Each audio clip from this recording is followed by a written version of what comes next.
Well, I think I first got interested in the question of consumption ethics in quite a reflexive way, because as a young girl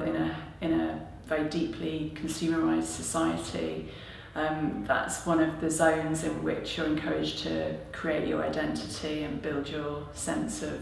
being.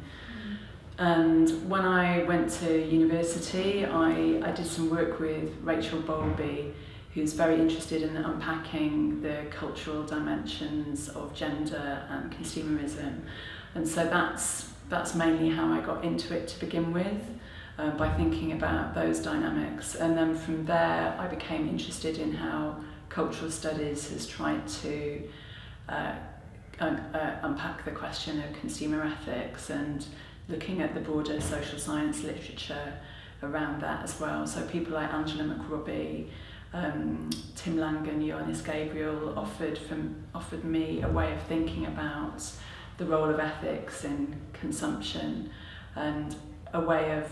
considering what was at stake in consumption that didn't marginalise the role of women in particular, because historically, critiquing consumption has been a way to critique women and to marginalise women. So I became interested in thinking about how you can both explore the roles that women have had in relation to consumption, and not already overprivileged Western Northern consumers, but think about what's at stake in the commodity chain, think about the power dynamics in production and how that relates.